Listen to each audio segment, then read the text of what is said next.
Eu vou também usar um microfone para melhorar a qualidade do áudio aqui na gravação, e ele inibe a saída da caixa de som do meu computador. Então, a qualquer momento que você queira conversar comigo, é só pedir atenção pelo chat aqui da videoconferência, que aí eu vou tirar o microfone e a gente pode conversar com fluência. Tá? Qualquer momento que você quiser, pode me chamar que eu estou à disposição.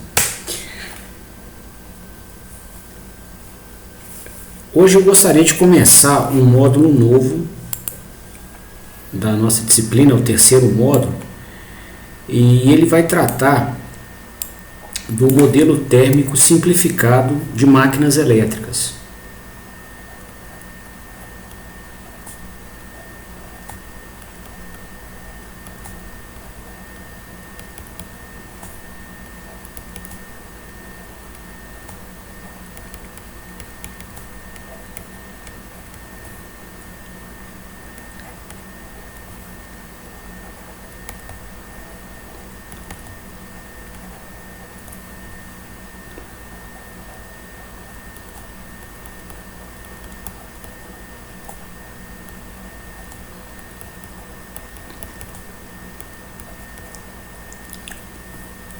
Bom, e a motivação desse módulo, Matheus, é o conhecimento, né, a aquisição de conhecimento correlato a um problema muito comum com colegas de profissão que trabalham com manutenção.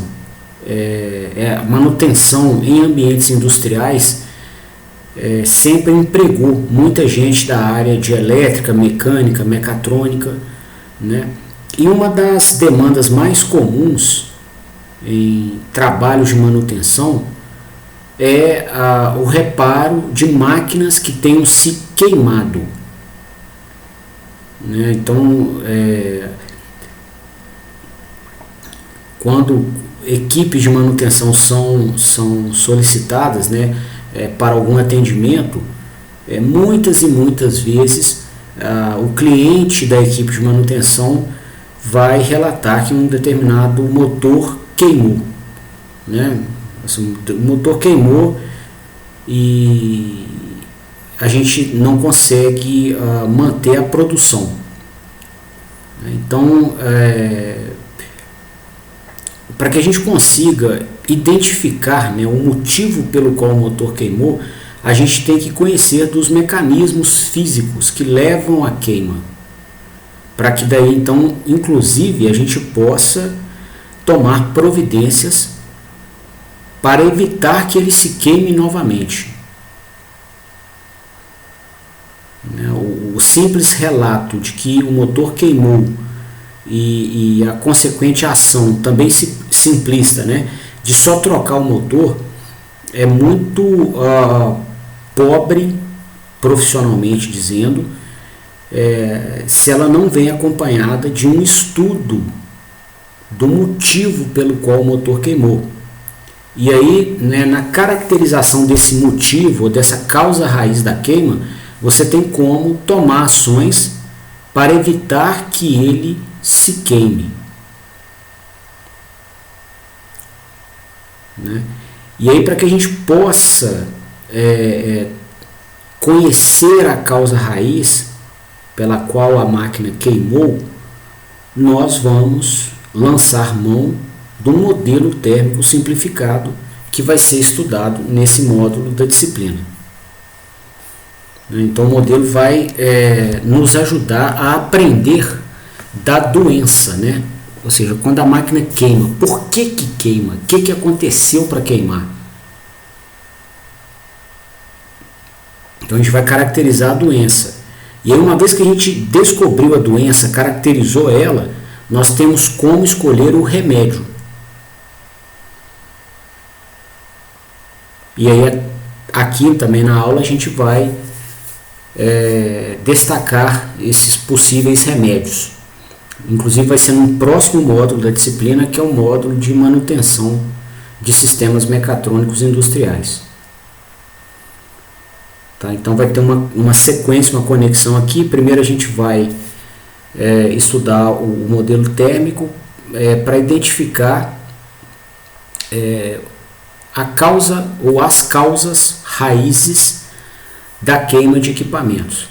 Depois nós vamos ter um módulo de manutenção, né, onde uma das possíveis ações de manutenção, que é a mitigação de queimas de máquinas elétricas, ela vai caracterizar remédios, né, ou soluções para que a máquina deixe de queimar. Tá? Bom, na engenharia, quando nós usamos o termo queimar, né, algum equipamento queimou, nós não conferimos sentido poético ao termo. Tá? Então a gente está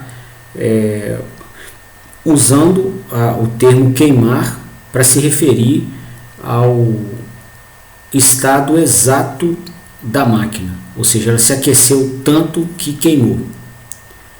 Né? E para entender por que ela queima, a gente precisa caracterizar as formas de produção de potência térmica no interior do equipamento. Então aqui eu vou fazer o desenho da carcaça de uma máquina elétrica, né? E a gente vai caracterizar os componentes da máquina que produzem potência térmica. As fontes de potência térmica.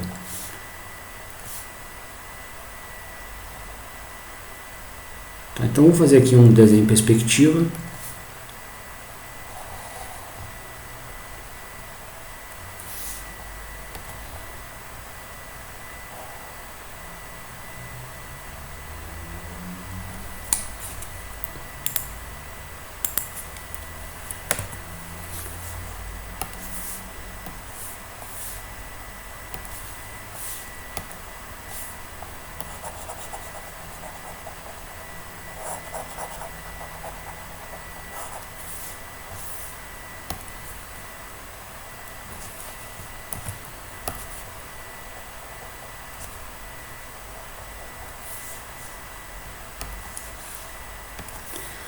E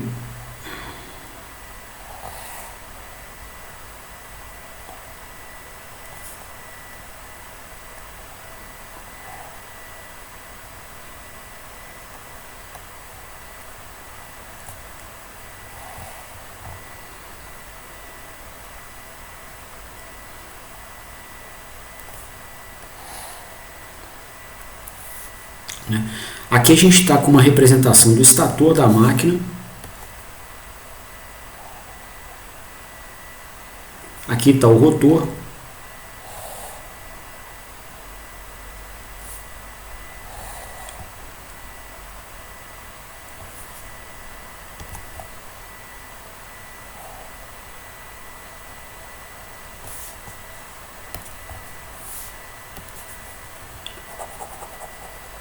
O rotor, ele vai ser apoiado, né, as suas duas pontas de eixo, elas vão ser apoiadas em uma estrutura, né, que conecta a parte rotativa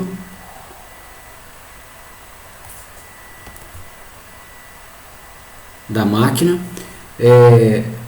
a um corpo estático, né, pode ser a própria carcaça de estator da máquina. E nessa conexão a gente vai ter então caracterizado um rolamento, né, um rolamento de esfera se for uma máquina mais leve, ou um rolamento ou um mancal hidrodinâmico, que é um filme de óleo sobre o qual o eixo desliza. Tá?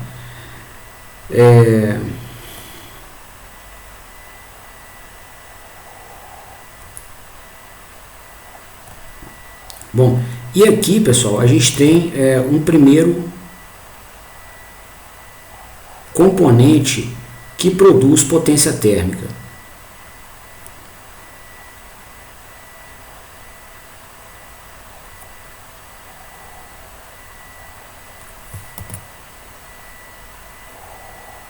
Tá? Porque nós vamos nesse componente, né, observar deslize relativo entre dois corpos em contato mecânico. O eixo está rotacionando, né, numa velocidade diferente aqui das esferas, se for um rolamento de esferas, e as esferas, né, ou cilindros, roletes, têm velocidade diferente da pista externa aqui do rolamento. Tá? Então aqui a gente tem potência térmica produzida, né, quando você tem deslize relativo entre dois corpos em contato, há atrito. E atrito é um mecanismo pelo qual a gente vai converter potência mecânica em potência térmica. Então você vai ter uma potência térmica aqui devido a rolamentos. Bom, um outro mecanismo de produção de potência térmica é caracterizado nas bobinas de cobre da máquina. Então aqui eu estou desenhando uma das fases, por exemplo, se for uma máquina trifásica, né, seja uma máquina de indução, ou uma máquina síncrona, né, ou mesmo a máquina de corrente contínua que a gente estudou, né, você vai ter aqui montado na carcaça de estator, do estator, você vai ter espiras.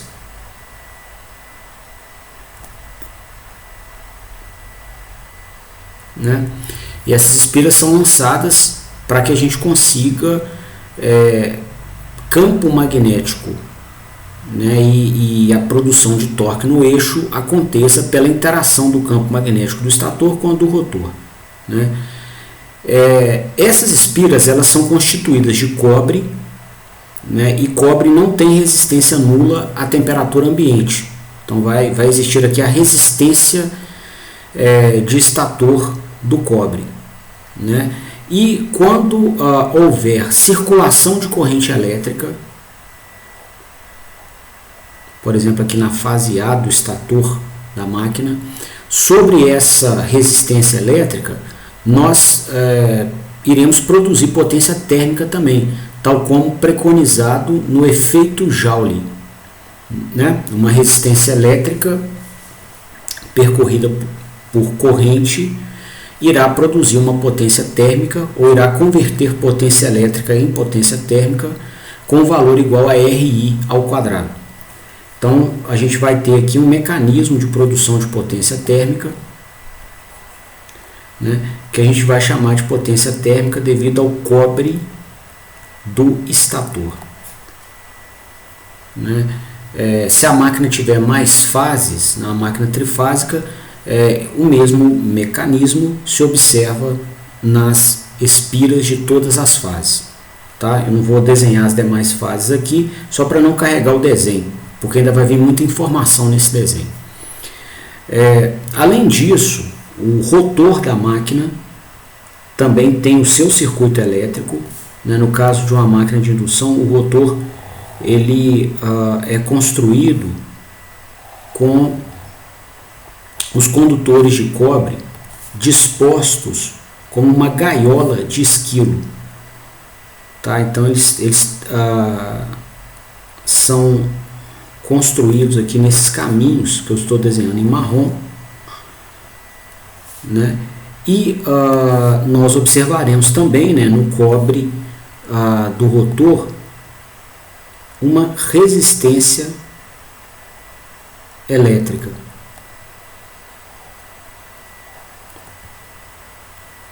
Né? E aí o que vai acontecer? Quando circular corrente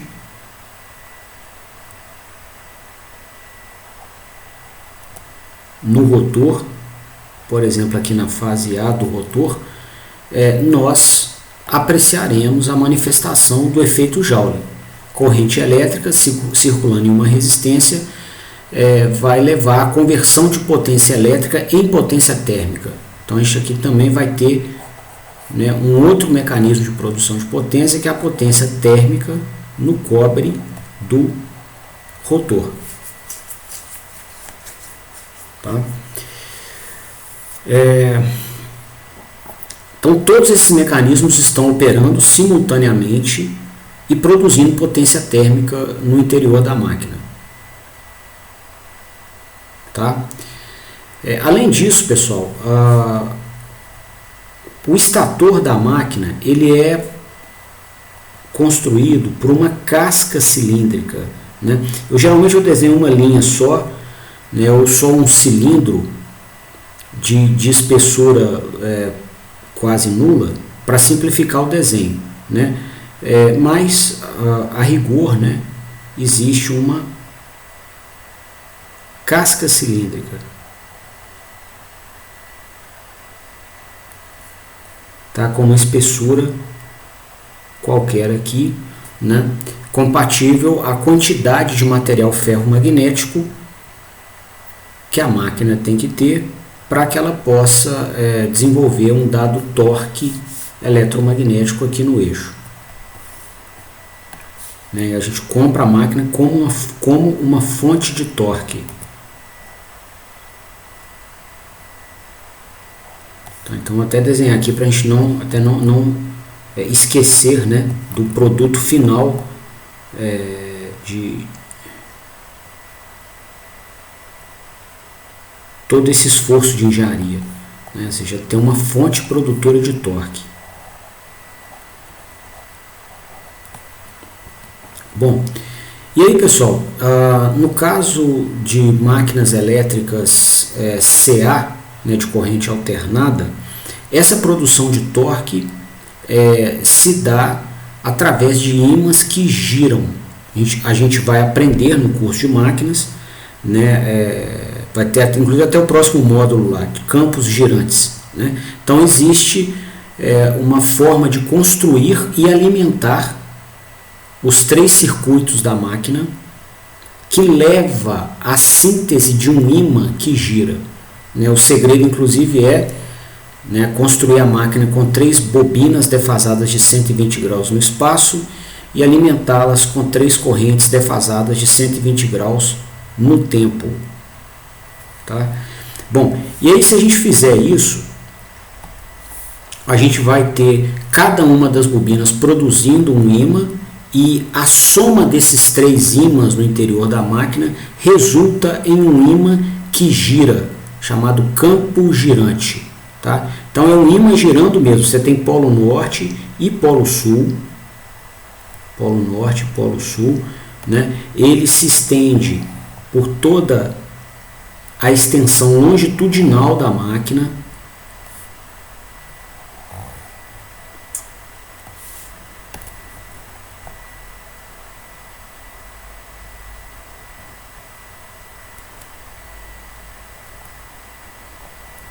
né? E ele vai girar mesmo aqui em torno do cilindro da máquina com a velocidade ômega-e qualquer, tá? Se nós então separarmos um pedacinho aqui da casca cilíndrica, aí agora eu vou separar um pedacinho dessa casca cilíndrica aqui, né, que se estende, né, em toda a extensão longitudinal da máquina, tá? Por exemplo, esse pedacinho aqui, a casca cilíndrica do estator, tá? Porque o desenho agora está tendo a sobreposição de partes do rotor com partes do estator. Então aqui a gente está no estator, tá dentro da casca cilíndrica de ferro fundido do estator. E eu separei uma areazinha aqui em verde, né? O que a gente vai observar nessa areazinha? Nós vamos ter linhas de campo de polo norte que vão passar aqui no interior dessa areazinha quando o ímã estiver girando. E aí nós vamos chegar com o pico do polo norte aqui dentro, então nós vamos aumentar o fluxo magnético aqui dentro, né? Depois nós vamos chegar com fluxo zero, né, quando estiver próximo aqui, né, o entorno dessa região do campo magnético. Depois nós vamos começar, dentro daquela região verde, a colocar linhas de campo de polo sul.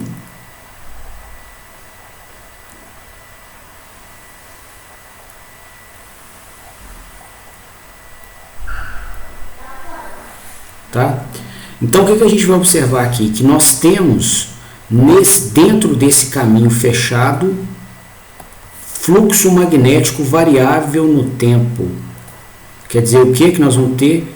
Por primeira lei de Maxwell, tensão induzida. E essa tensão vai ser induzida no ferro, no corpo de ferro fundido da máquina, né? E vai ser igual a variação do fluxo magnético do campo girante ali no interior daquele caminho verde, né? Só que esse material de ferro fundido, ele tem baixa resistividade elétrica, tá? Então o que vai acontecer? Vou até desenhar um outro caminho desse aqui que sofreria do mesmo fenômeno.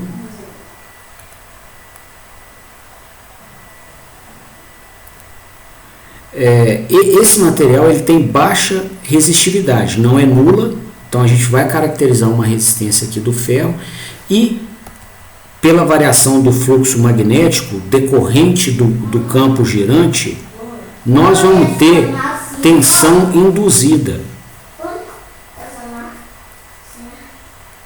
aqui no ferro, tá?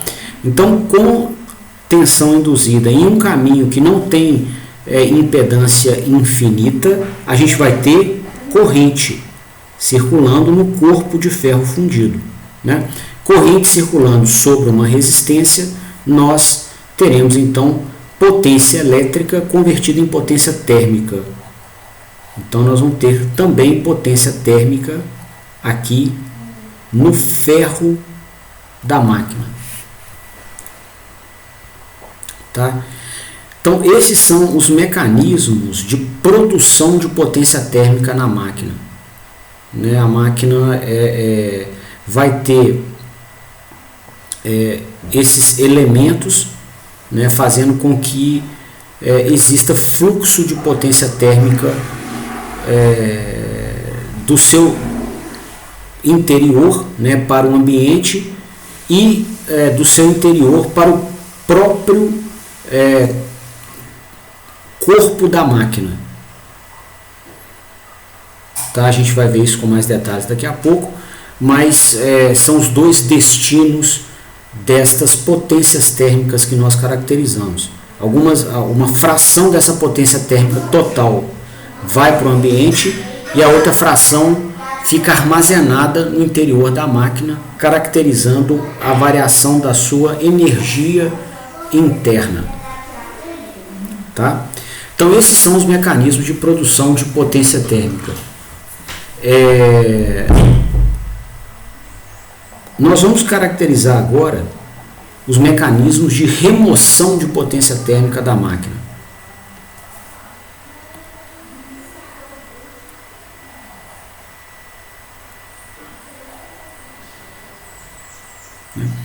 Então a máquina ela pode remover a potência térmica pode e vai, né? No caso de máquinas elétricas, elas vão receber, né, uma ação de remoção da potência térmica por ventilação. Então você pode ter um ventilador rotacionando solidário ao eixo da máquina, como eu desenhei aqui, ou a gente pode ter um segundo ventilador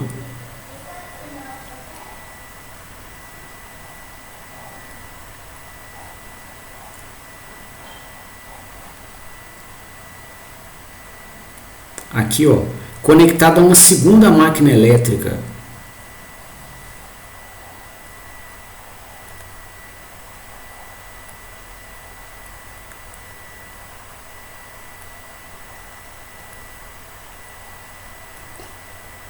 Que vá suprir ar de ventilação, né, o para-ventilação da máquina e resfriamento. Esse primeiro cenário aqui, quando o ventilador é conectado ao próprio eixo da máquina, ele é chamado de ventilação natural.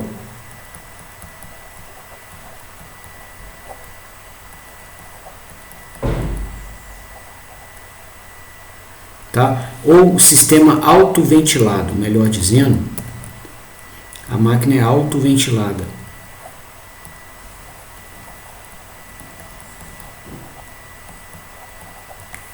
E o segundo cenário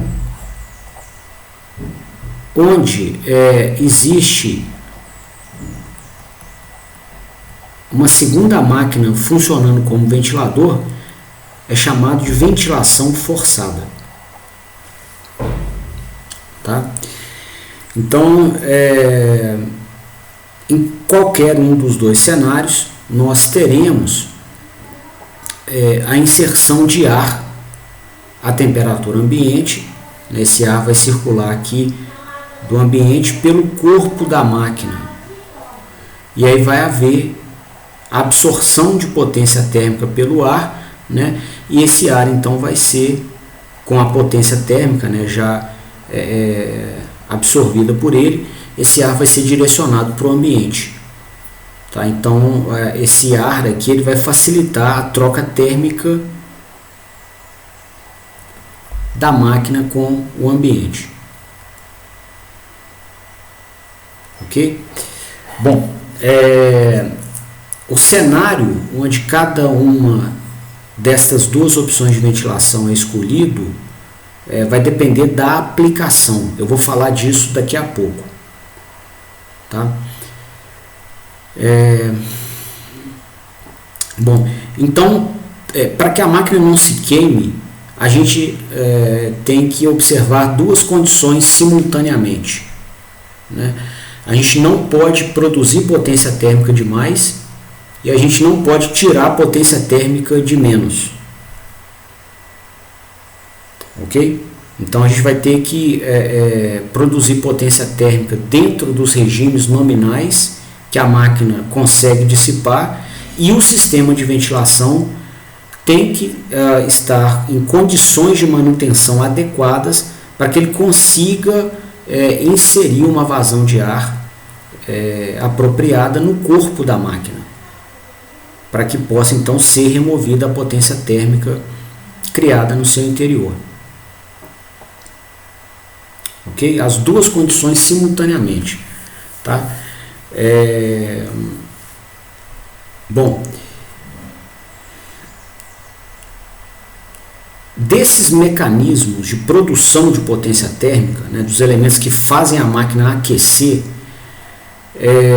ou dentre os elementos que fazem a máquina aquecer, o mais relevante é a potência térmica no cobre do estator. Tá? Para máquinas de indução ou máquinas síncronas. No caso da máquina de corrente contínua, os mecanismos seriam os mesmos, mas o mais relevante seria a potência térmica produzida no circuito de armadura.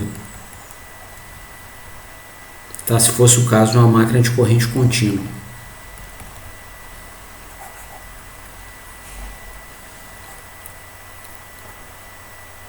Ok?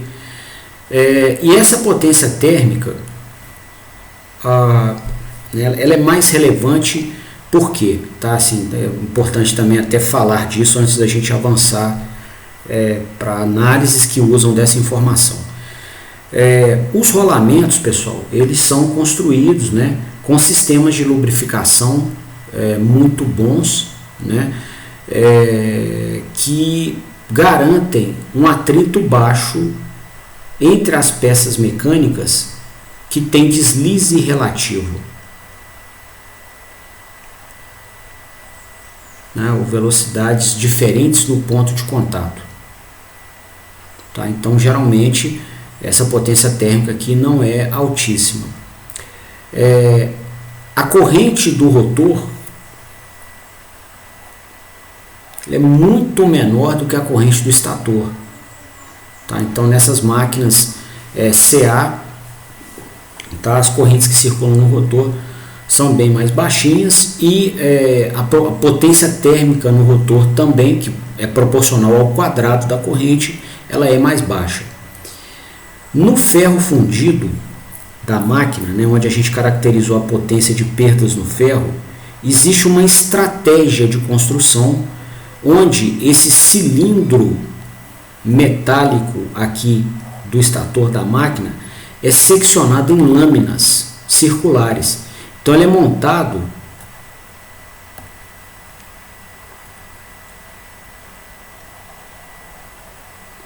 com lâminas assim, ó, que são coladas, né, são lâminas de ferro fundido.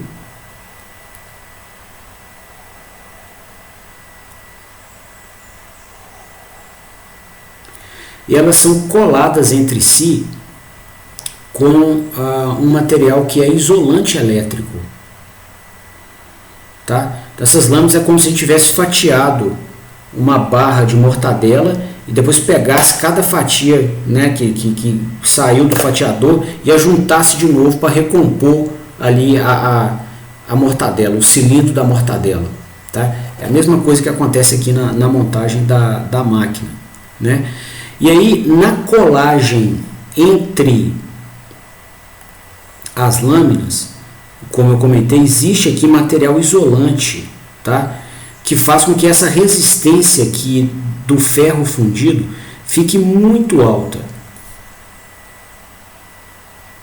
E aí o que vai acontecer? Mesmo embora exista tensão induzida, né, no ferro fundido, por primeira lei de Maxwell, né, uma vez que a gente vai ter campo magnético variável no tempo, né, então a tensão induzida vai existir, só que a resistência do ferro é muito alta. Então, pela lei de Ohm, a corrente vai ser muito baixa. Né? Então, como a potência térmica depende do quadrado da corrente, e a gente vai reduzir expressivamente essa corrente no ferro, pela estratégia de montar o estator com lâminas coladas com material isolante, nós teremos a potência térmica também no ferro, ou as perdas no ferro bem reduzidas. Ok? Então esse mecanismo também ele não é o mais expressivo na produção de potência térmica. Tá? E é o mais expressivo, sem sombra de dúvidas, o mecanismo de potência térmica ou de perdas no cobre do estator. Bom, essas perdas no cobre do estator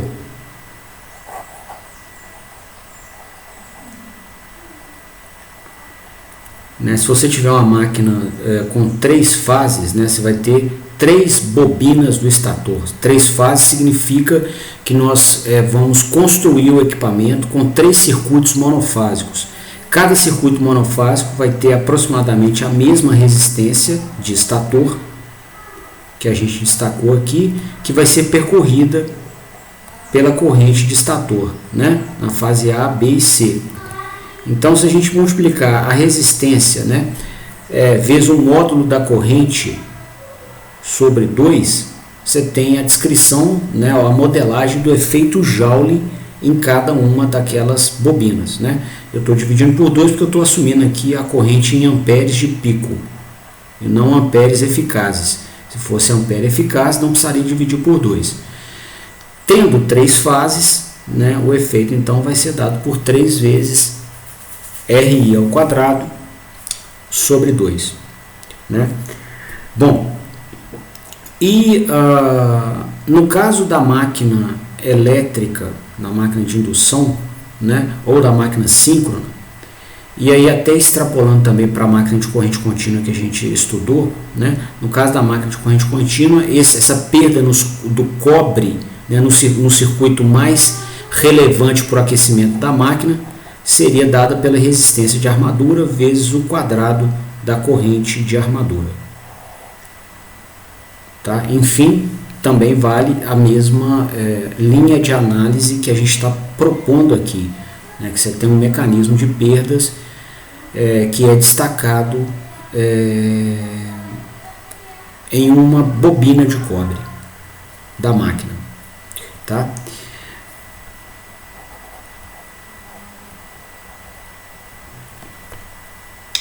Bom, para essas máquinas, né, tanto as máquinas CA quanto as máquinas CC, o torque eletromagnético ele tem muita afinidade com a corrente de estator, né, como na máquina de corrente contínua a gente viu no modelo.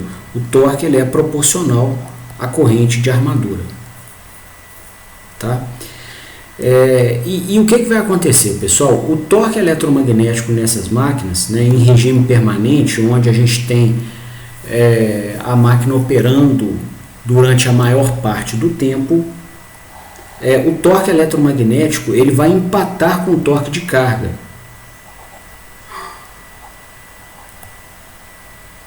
Aqui, se a gente desenhar a curva do torque pela velocidade,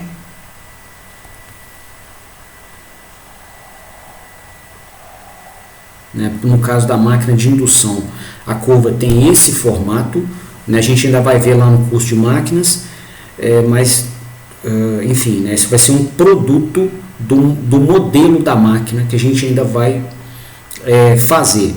Tá? Mas nada nos impede de usar pelo menos a forma de onda da curva para fazer uma análise térmica aqui. Tá? E o que acontece então, pessoal? Se a gente tiver um torque de carga com essa natureza, aqui, a segunda lei de Newton nos garante que o ponto de operação da máquina em regime permanente vai ser alcançado, né, quando o torque eletromagnético empatar com o torque de carga. Aqui, então esse vai ser a velocidade de operação. Aqui, OP, né, onde a máquina então para de acelerar.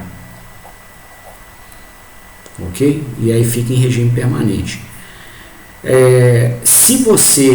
Se o cliente da aplicação crescer o torque de carga por qualquer motivo e ele passar a ser caracterizado por essa curva aqui, ó, né, nós observaremos o que? Por segunda lei de Newton, né, agora nessa velocidade de operação, o torque de carga, que é o vermelho, ele está maior do que o torque eletromagnético da máquina, que é a curva azul. Então o torque da máquina está aqui assim e o torque de carga está maior do que ele, né? A gente sabe que a velocidade é um sinal de dinâmica lenta, né, porque está associada a corpos muito pesados no espaço. Então a velocidade, num primeiro momento, né, onde você varia o torque com a dinâmica muito brusca, você pode ter o torque de carga subindo, né, de maneira com uma dinâmica muito rápida. A velocidade mecânica nem mexeu, tá? E aí a gente vai ter então a máquina elétrica desenvolvendo esse nível de torque aqui e a carga nesse outro nível de torque aqui em cima, né? Então nessa nova configuração de torques sobre o eixo, né, a aceleração não mais vai ser nula, né? Você está com um torque de carga maior do que o torque eletromagnético. Então o que vai acontecer? O sistema vai ter que frenar, tá? Ter aceleração negativa ou reduzir a velocidade. Então ele começa reduzindo sua velocidade e no primeiro momento, quando ele reduz, a máquina opera com esse nível de torque aqui. Ainda assim, esse torque eletromagnético está menor do que o torque de carga. A máquina continua frenando, né? Então a velocidade continua caindo. Então, ela vai ter que operar em pontos que se deslocam nesse sentido que eu marquei. E ela vai fazendo isso até chegar a uma velocidade onde, de novo, o torque eletromagnético empata com a carga, né?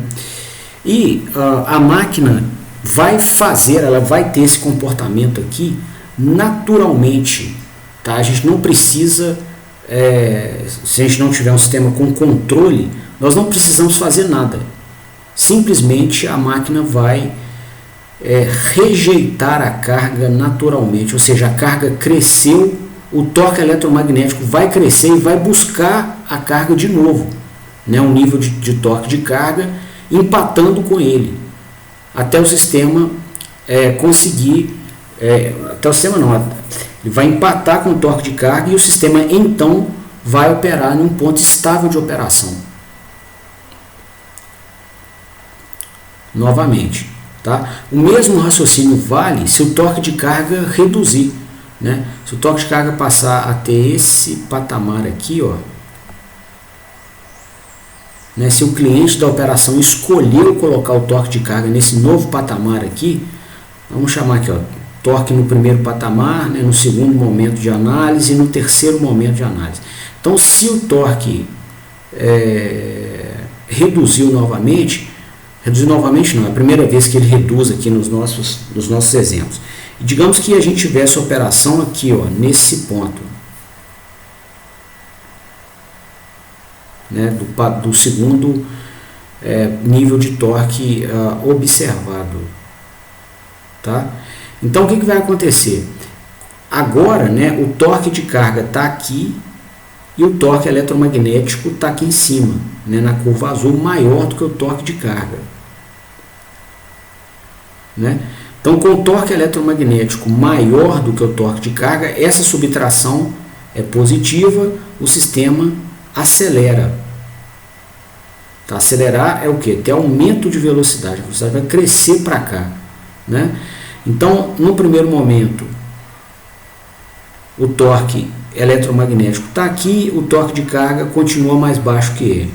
Né? No segundo momento, o torque eletromagnético está aqui na curva azul, o torque de carga está mais baixo que ele. Né? O sistema então continua com aceleração, ou com aumento de velocidade. Aí vai chegar um ponto, aqui, ó, que o torque eletromagnético da curva azul empata com a curva vermelha de novo, que é o torque de carga. Tá? E aí a máquina tem aceleração nula, né? Os dois torques são iguais, a diferença entre eles aqui dá zero, né? E aí você não tem mais aceleração. Então o sistema passa a operar de maneira estável nesse novo ponto de operação, caracterizando então o seguinte comportamento: o torque de carga caiu, sozinho, naturalmente, o torque eletromagnético vai lá e cai também, até empatar com a carga de novo. Ok? Então, na máquina de indução, esse mesmo comportamento se aplica, né, à máquina de corrente contínua. Existe um comportamento chamado de rejeição de carga. Então, a máquina tem capacidade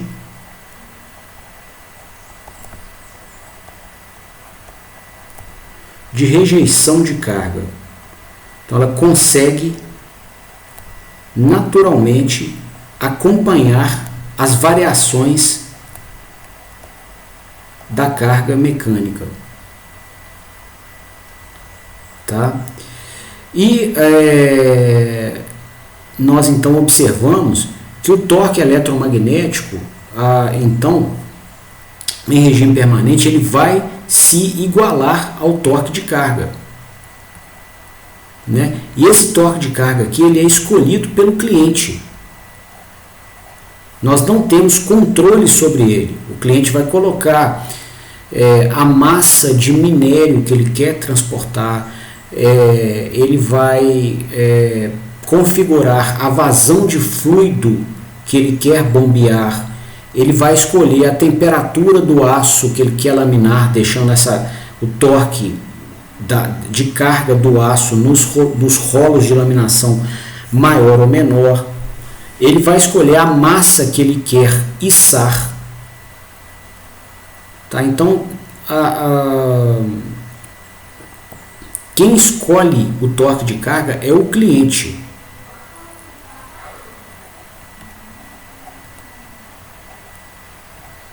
Tá?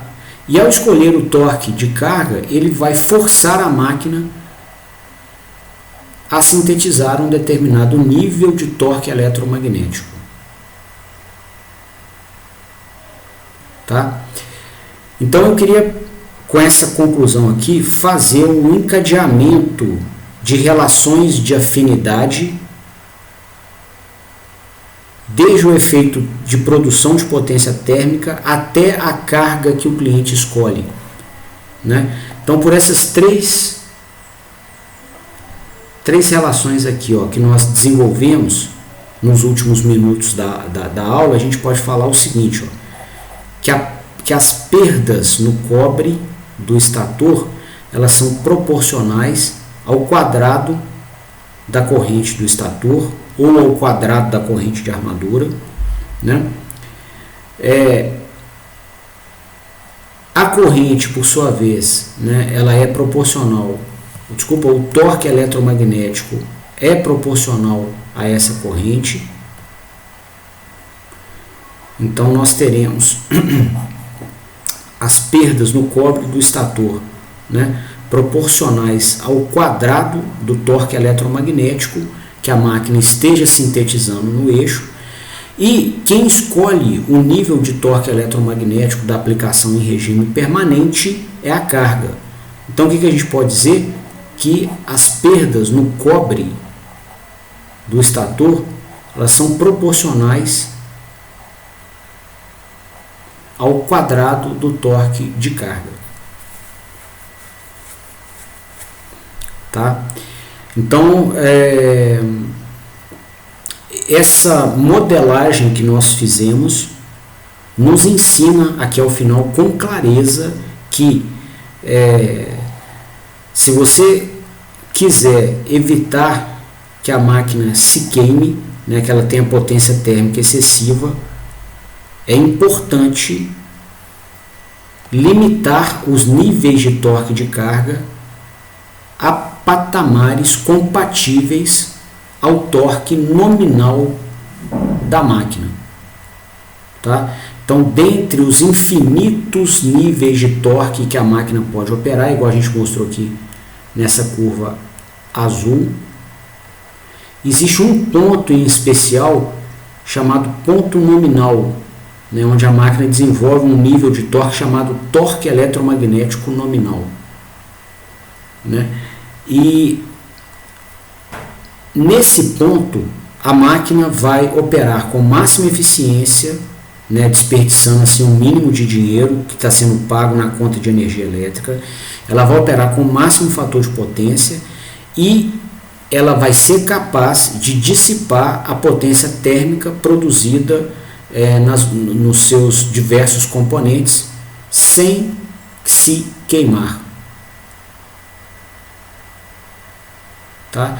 Então, para que a máquina não opere, né, com torques acima do nominal, nós temos que ter também o torque de carga menor do que o torque eletromagnético nominal. Tá? Isso vai ser então menor ou igual, né? Uma garantia, né, em regime permanente, né, ou seja, num ponto de operação que dure muito tempo. Então essa será uma garantia que a máquina não vai se queimar. Tá?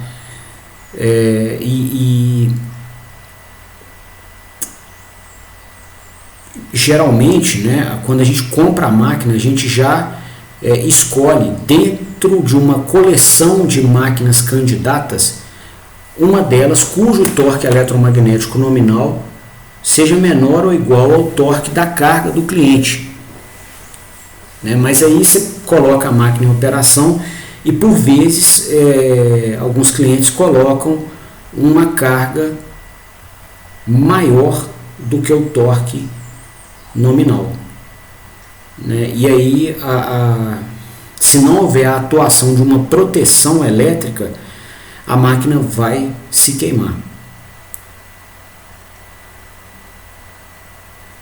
Ok? Então, esse é um primeiro mecanismo, uma primeira forma de se queimar a máquina que eu queria deixar muito bem destacada aqui na nossa disciplina, né?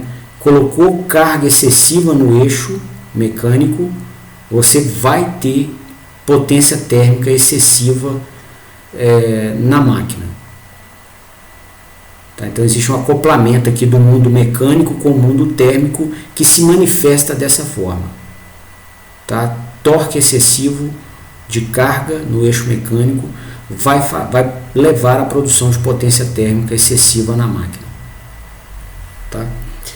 Bom,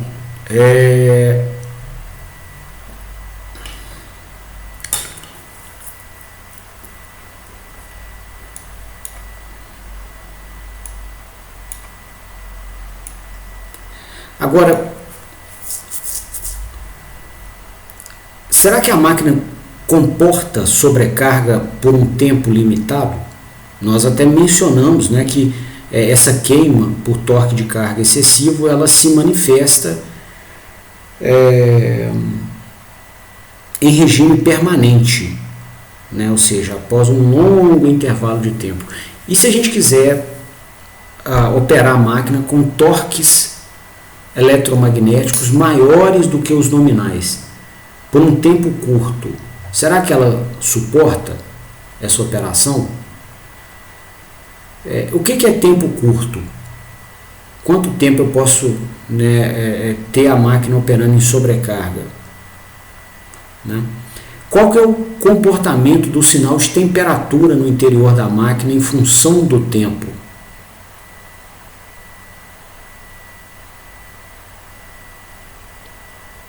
Então, essas perguntas, elas são muito pertinentes, né, porque elas nos dariam um conhecimento mais amplo sobre o mecanismo de aquecimento da máquina, né? Inclusive, se a gente tivesse a oportunidade, né, de ter um tempo de ação para evitar que a máquina queime mediante sobrecarga, nós teríamos um bom remédio nas mãos, né, que a gente poderia usar desse tempo para tomar alguma providência no intuito de inibir a queima da máquina.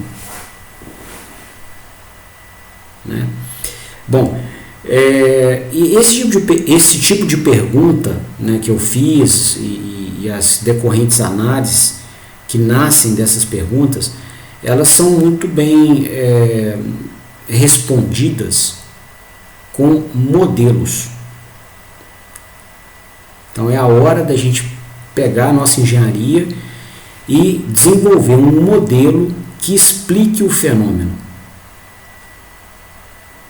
E eu gostaria de fazer essa modelagem com vocês agora, né? E para fazer essa modelagem, a gente vai lançar a mão da primeira lei da termodinâmica.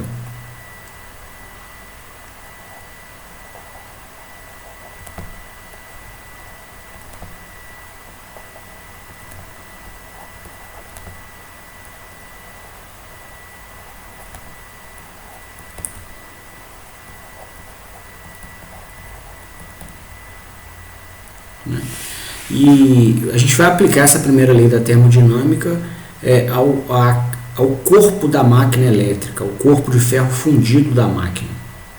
Tá? E esse corpo de ferro fundido, dentro aqui da roupagem da primeira lei da termodinâmica, ele vai ser chamado de massa de controle. Tá? Na primeira lei da termodinâmica, para usar a primeira lei, você tem que caracterizar um volume de controle ou uma massa de controle. Tá? No caso aqui a gente vai usar uma massa de controle, né, que é o corpo da máquina. E o que a primeira lei da termodinâmica nos diz? Que se nós inserirmos uma determinada quantidade de potência no interior da massa de controle, parte dessa potência vai contribuir para a variação ou para a taxa de variação da energia interna do corpo no tempo, e a outra parte vai fluir para o ambiente, ou vai sair, né, vai ser disponibilizada como potência em uma outra interface que a máquina ou que a massa de controle tenha com o mundo. E existe um balanço entre essas potências. Você então pode dizer que a potência interna ela vai ser igual à taxa de variação da energia interna no tempo mais a potência que a máquina, a massa de controle vai disponibilizar na sua outra interface com o mundo externo. Isso aqui vale independente dos formatos das potências. Tá? Então você pode ter, por exemplo, aqui um motor a combustão interna. Tá? A potência interna está no formato químico. A variação da energia interna da máquina está no formato térmico, né? O bloco do motor, a combustão interna aquece, tá? A potência interna que eu não mencionei, ela está no formato químico por conta do combustível fóssil, gasolina ou qualquer combustível que seja, tá? E a potência de saída, ela está no formato térmico, o motor dissipa calor para o ambiente, e também no formato mecânico.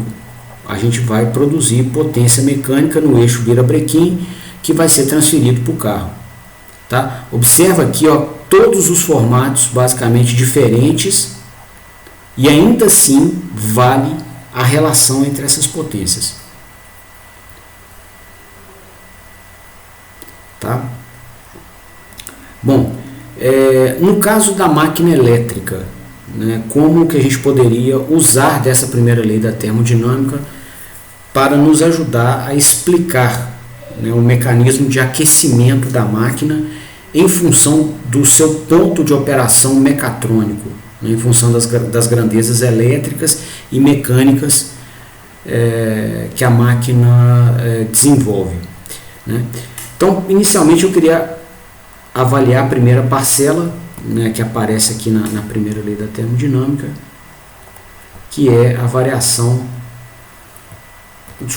que é a própria potência que é inserida na máquina, tá? Então a potência que é térmica, a potência que é inserida aqui na máquina vai ser a potência térmica, tá? Essa potência térmica, ela vai, se a gente pegar aqui um corte da casca cilíndrica,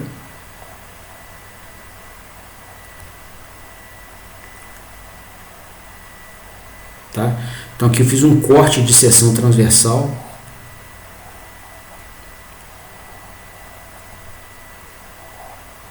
no corpo da máquina,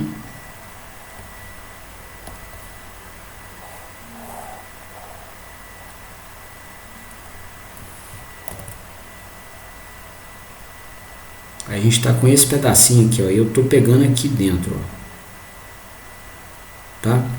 Que é isso aqui, ó. O que vai acontecer? Nós vamos lançar aqui, né, as espiras condutoras de corrente, né, para a gente poder ter, por segunda lei de Maxwell, torque eletromagnético na máquina. Esse torque aqui é sintetizado pela atração de ímãs. Então você vai ter corrente elétrica aqui no interior dessas casinhas que são chamadas de ranhuras. Por exemplo, corrente elétrica aqui do circuito de estator, tá? Bom, como esses condutores têm resistência, né, elétrica, a gente vai produzir potência térmica, tá? E essa potência térmica vai ser a potência que a gente vai, né, colocar no interior da nossa massa de controle, que vai ser a própria casca cilíndrica aqui do estator da máquina, tá? Bom,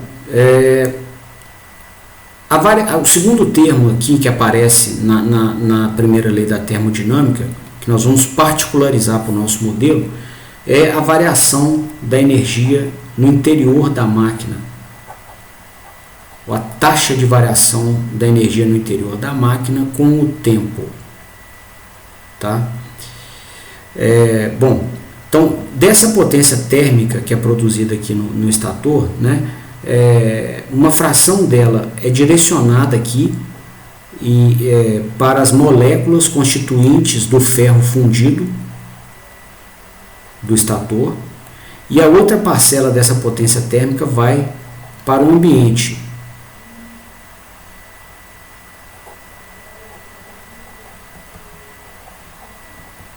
Tá?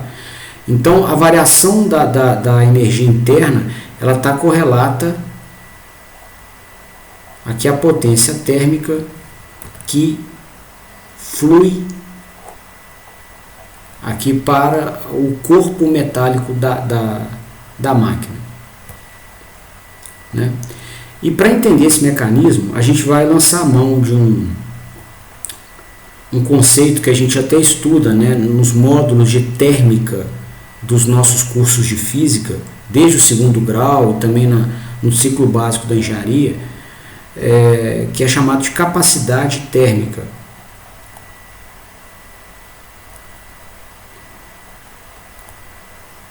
E essa capacidade térmica é dada pela massa do corpo vezes o calor específico do corpo, né? Então, vou escrever esses termos aqui.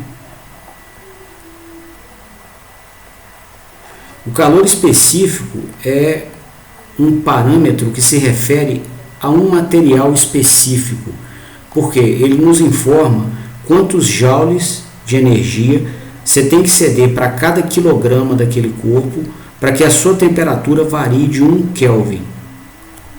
Tá vendo? Então, ele caracteriza uma cessão de energia, né, uma remoção de energia por unidade de massa.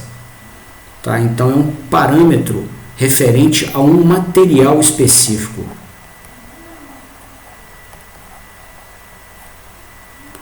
Já a capacidade térmica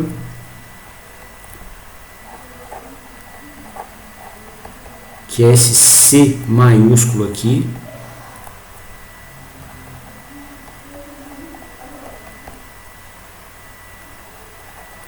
ele nos informa quantos joules de energia você tem que ceder para um corpo específico variar sua temperatura de 1 Kelvin.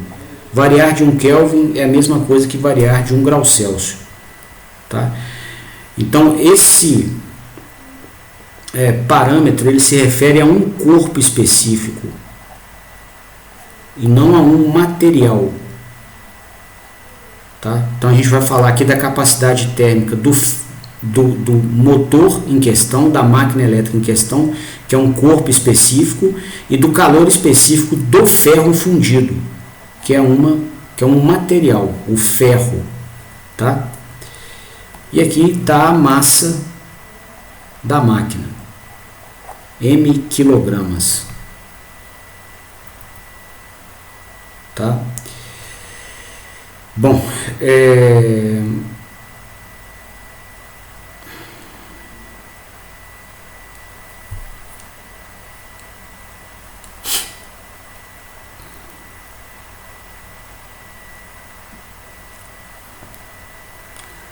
então aqui, pessoal,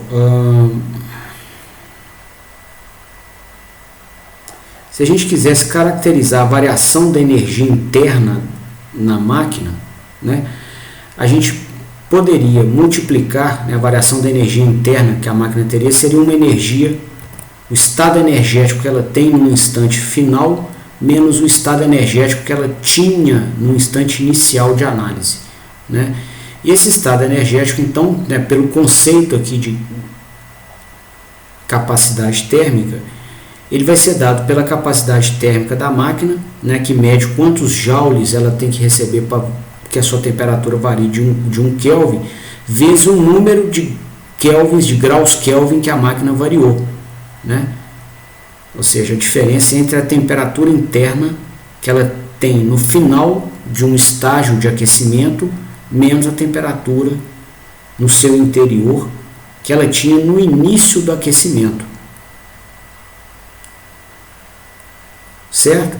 Então aqui, ó, se a gente observar, né, uma elevação de delta θ graus Kelvin, se ela teve essa elevação de temperatura e se ela precisa de C joules para subir a temperatura de 1 Kelvin, né, significa então que ela recebeu esses C joules, né, no seu interior, caracterizando assim a sua variação de energia interna.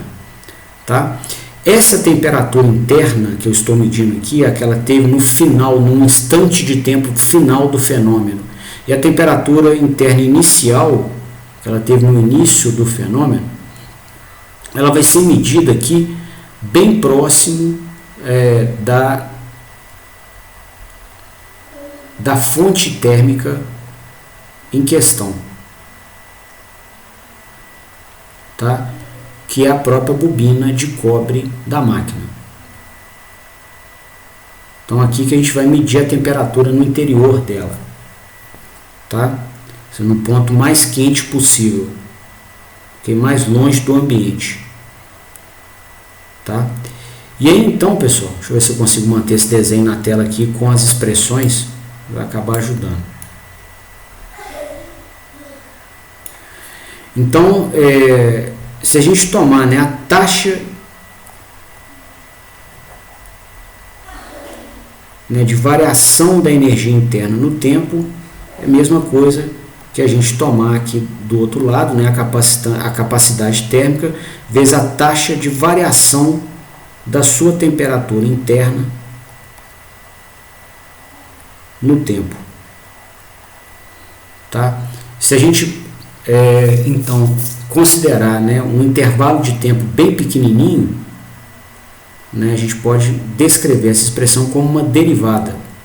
E aí então podemos dizer, né, que a derivada da energia interna no tempo vai ser igual a capacidade térmica vezes a derivada da temperatura do interior na máquina no tempo, tá? Então a gente vai modelar, né, essa parcela aqui da variação da energia interna da máquina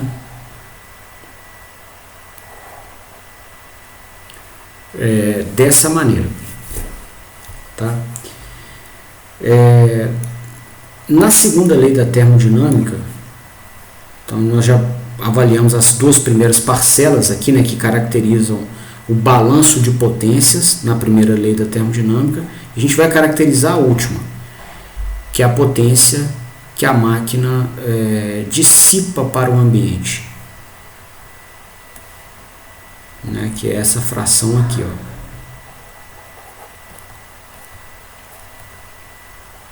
Tá? E para modelar essa potência, né, que é direcionada para o ambiente, a gente vai usar de um conceito chamado de resistência térmica, um parâmetro usado aqui em fenômenos térmicos, chamado de resistência térmica.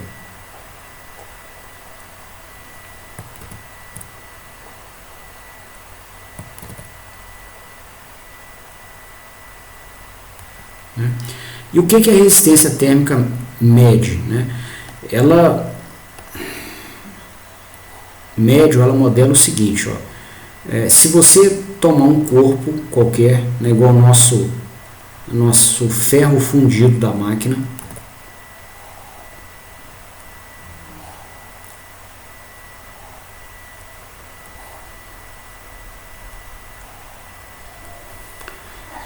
e houver uma diferença de temperatura entre dois pontos desse corpo, tá? Vou colocar um ponto aqui e um ponto aqui na face oposta, tá? Então esse primeiro ponto aqui vai estar na temperatura da fonte quente e esse outro ponto aqui vai estar na temperatura de uma fonte fria qualquer, né? Ou seja, um ponto com uma temperatura mais baixa para onde está indo o fluxo de potência, né? Então, pela diferença de temperatura entre a fonte quente e a fonte fria, né, vai haver aqui um fluxo de potência térmica.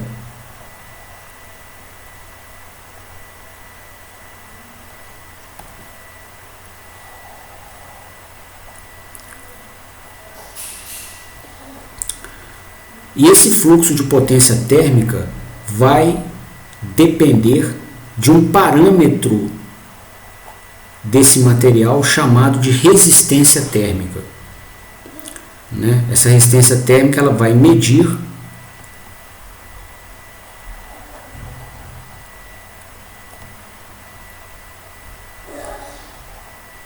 quantos graus Kelvin de diferença de temperatura você precisa entre dois pontos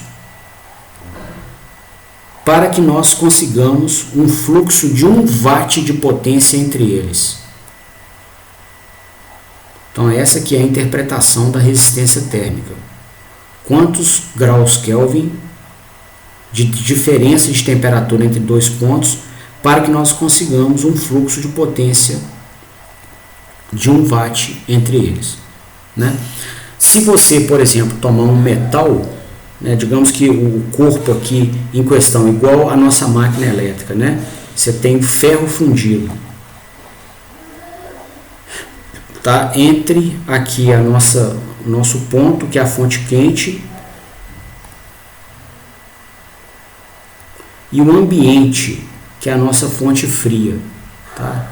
Então vai ter aqui algum ponto, não vai ser colado logo na carcaça da máquina, mas vai ter algum ponto aqui, um pouquinho afastado da carcaça, onde nós observaremos aqui uma temperatura igual àquela que o ambiente impõe, tá? Então, no caso de um metal, pessoal, você consegue fazer ou promover, né, um fluxo, você consegue promover com uma pequena diferença de temperatura um fluxo de potência térmica de 1 watt. Então você tem uma resistência térmica pequena.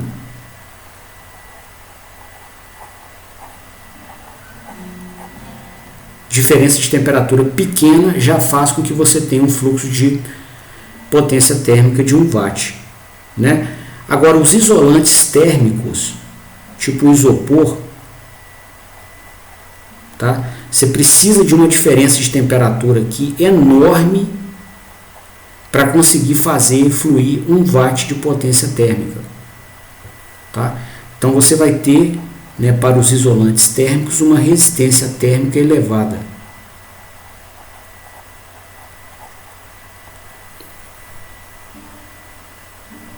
Certo?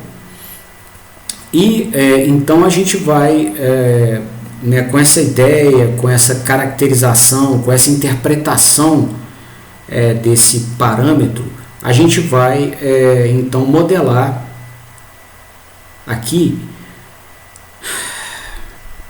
o fluxo de potência para o ambiente, né? Ou a última parcela que aparece no balanço de potências aqui da primeira lei da termodinâmica. Então, o que a gente pode dizer aqui, né?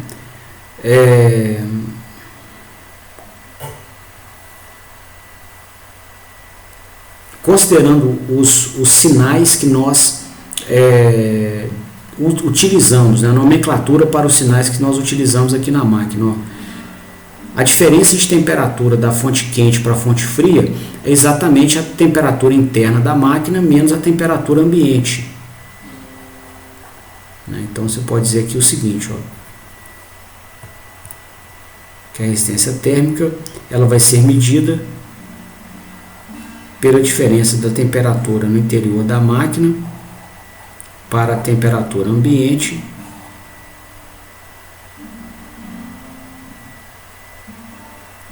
com relação à potência térmica dissipada para o ambiente.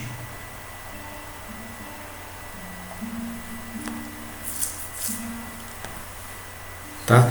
Que é, inclusive, a própria potência de saída que aparece no balanço de potências da primeira lei da termodinâmica.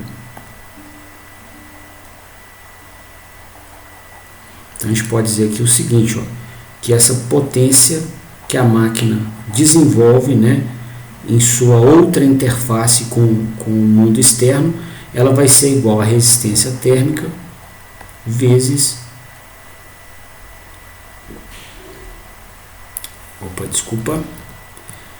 ela vai ser dada pela diferença de temperatura do interior da máquina para o ambiente dividido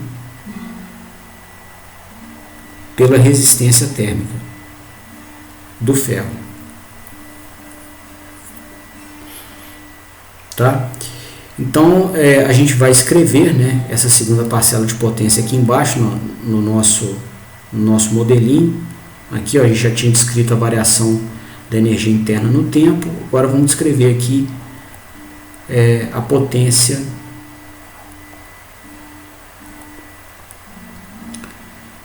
dissipada para o ambiente.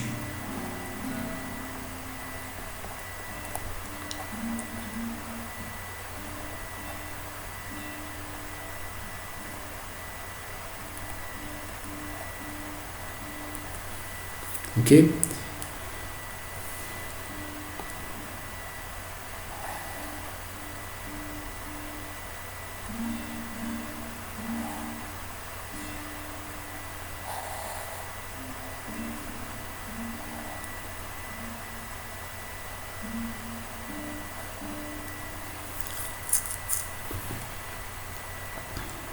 Só um minutinho, pessoal. Parece que a mesa digitalizadora aqui travou. Estou mexendo.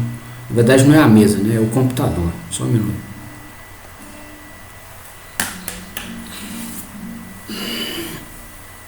Fechou o software, inclusive sozinho. Vou abrir de novo. Ele costuma salvar. Quando ele faz isso. Vou abrir de novo aqui.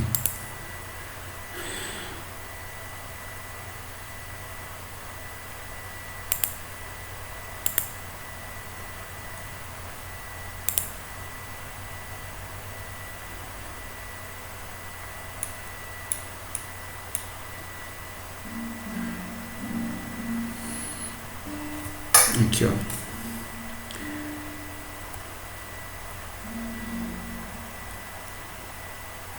Que ele só perdeu a última expressão que a gente escreveu.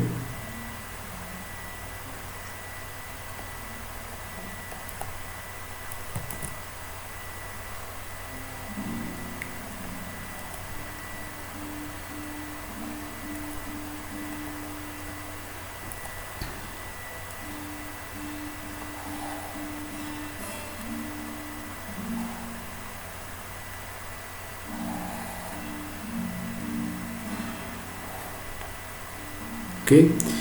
E aí, então, escrevendo a primeira lei da termodinâmica particularizada, né, a fenômenos térmicos na máquina elétrica, a gente teria o seguinte: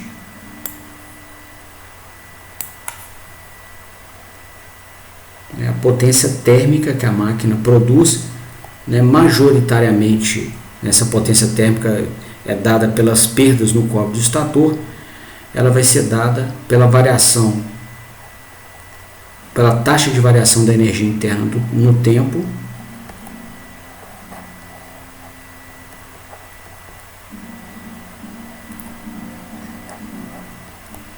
mais a potência desenvolvida na interface da máquina com o resto do mundo.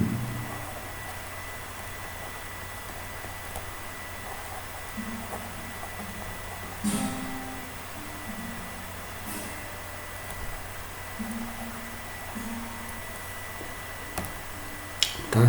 Então, esse aqui é o modelo térmico simplificado da máquina.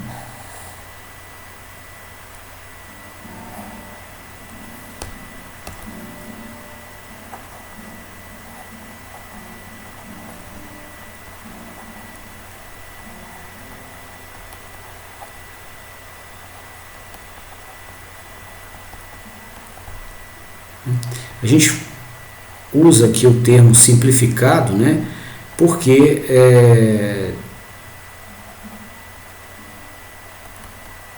ele não leva em conta as variações de resistência térmica em vários pontos da estrutura da máquina, tá? As variações de temperatura, né, de acordo com pontos do corpo da máquina mais distantes e mais próximos do sistema de ventilação, ok? Agora, mesmo embora sendo simplificado, ele é muito poderoso, tá? Ele explica com boa qualidade os mecanismos térmicos na máquina, tá? E um modelo térmico completo, né, eu diria completo, né, o mais sofisticado, o que poderia ser intitulado sem o adjetivo simplificado, tá? Seria um modelo feito em um pacote de elementos finitos. Aí você consegue ter o perfil de temperatura no espaço com mais qualidade, né? Mas como tudo na vida tem um preço a pagar, que é o desenvolvimento né, de um pacote de simulação muito mais complicado do que esse modelo que a gente apresentou aqui. Tá? Então, aqui a gente tem o ganho de conseguir informações de qualidade sobre o comportamento térmico da máquina, sobre o que eventualmente levou a uma queima, né, sobre o que fazer para evitar que se queime, com um modelo muito mais simples. Tá?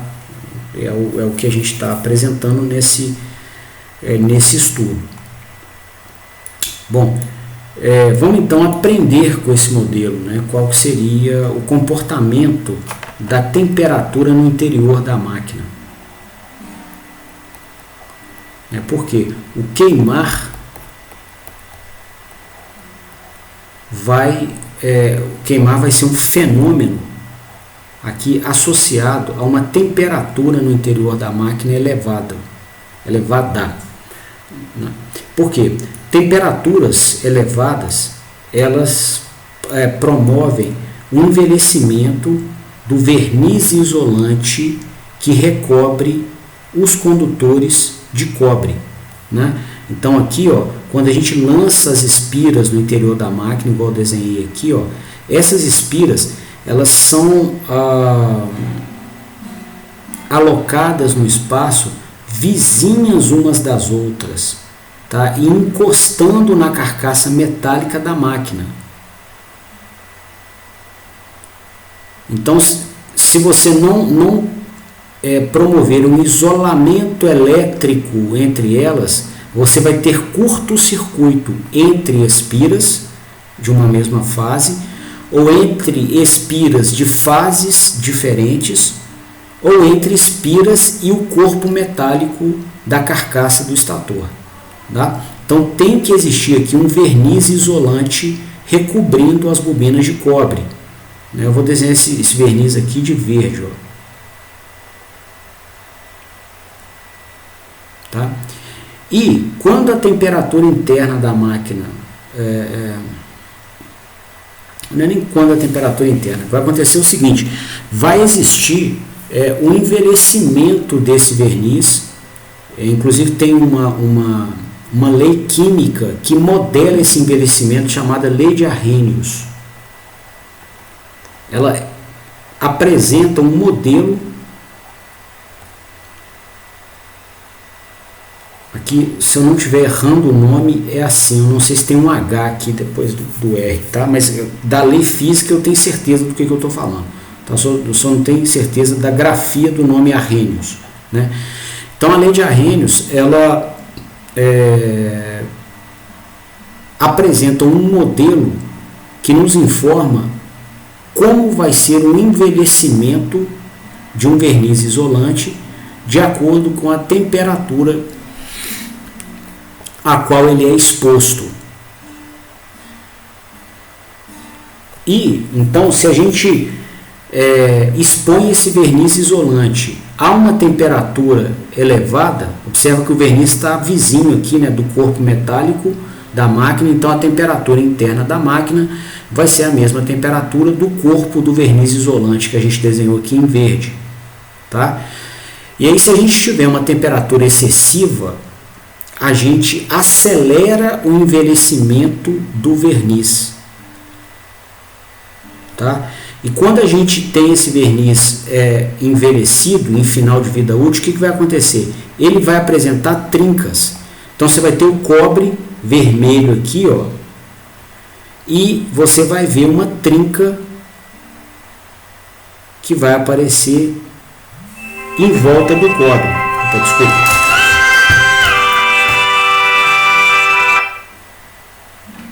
Tá? E aí, pessoal, com essa trinca, né, e o condutor de cobre descoberto, tá, vai haver curto-circuito do cobre para a carcaça. Tá? Então, aí, no evento de curto-circuito, o que vai acontecer?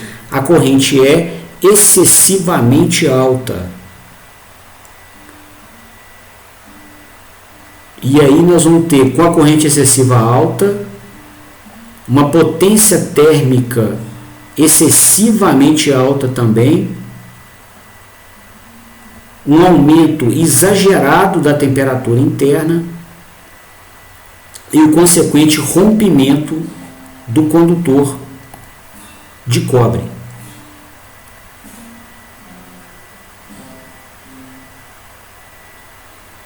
Tá? Então, o nosso trabalho aqui, né, em uma ação de manutenção que visa inibir a queima, ele passa, né, pela garantia de que a temperatura da máquina não fique excessivamente alta, para que não exista o envelhecimento do verniz, não exista o curto-circuito e, consequentemente, não exista potência térmica excessiva na bobina de cobre e o rompimento dessa bobina, ela vai abrir. Tá? E aí a máquina não tem como mais receber a circulação de corrente. Por segunda lei de Maxwell, não tem mais o eletroímã. Sem eletroímã, você não tem torque. A máquina não opera mais. Tá bom? Então, eu gostaria, né, baseado nesse encadeamento todo de fenômenos, né, eu gostaria de usar do modelo que a gente acabou de desenvolver para entender o comportamento da temperatura no interior da máquina. Tá? Seguindo até uma diretriz que nós temos abordado nessas aulas. A gente modela um fenômeno e depois a gente dispara a aprender coisas interessantes do equipamento a partir do modelo. A gente trabalha com o modelo para que ele nos ensine diversas coisas interessantes do equipamento. Tá? Bom, essa caracterização, né, da temperatura interna, ela é um pouco mais demorada, né, para ser feita com qualidade, e não vai dar tempo de fazer hoje. E eu não queria interromper esse raciocínio no meio, tá, para não fragmentar aqui o aprendizado do fenômeno. Então eu vou parar a aula por hoje aqui. Queria abrir a palavra a vocês para saber se vocês têm qualquer pergunta, qualquer intervenção. Se vocês entenderam o recado, eu estou disponível.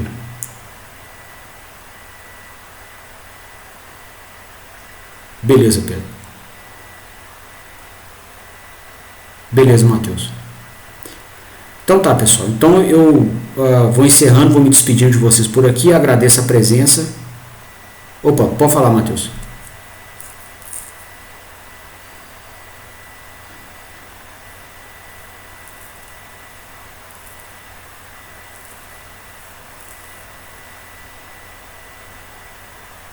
Sim. Nós vamos fazer quatro provas, tá? Uma já foi feita, a próxima vai ser no próximo sábado, tá? Vai cobrir o regulador de torque eletromagnético. Depois nós vamos fazer uma terceira prova em 2 semanas e uma quarta prova na última semana, tá? A terceira prova já contempla o material que a gente está vendo hoje, né, o modelo térmico simplificado da máquina, e todas as provas têm peso igual, né, foi até a sua pergunta, distribuição de pontos entre as provas, tá? Então, colocando um teto de 10 pontos no semestre, nós vamos ter 2,5 pontos por prova. E vai ter no último dia de aula uma prova substitutiva, no último dia do semestre, que tem o valor de uma prova. E aí a pessoa pode ficar à vontade para fazer, caso ela precise de ponto para aprovação, ou se ela quiser só subir a nota, também pode fazer. E aí eu substituo, eu pego a prova substitutiva, a nota dela, e substituo pela menor nota que a pessoa teve no semestre. Tá? Então esse que é o critério. Beleza? Então tá. Mais alguma dúvida, moçada? Alguma consideração?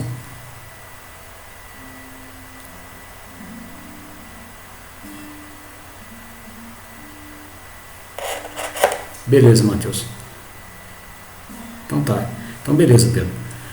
Então, na ausência de mais considerações, eu vou então me despedindo, né? Desejo a vocês aí um bom fim de semana, um bom feriado. Se for pegar a estrada, cuidado, pelo menos na região aqui de Ouro Branco, Belo Horizonte também, pelo que eu estou sabendo, está chovendo muito e a estrada está cheia, né? Então, cuidado, cuidado mesmo. E aí a gente se vê de novo na quarta-feira que vem, tá bom? Até mais então, boa noite para vocês. Valeu, obrigado aí, Pedro. Valeu, obrigado, Matheus. Até quarta.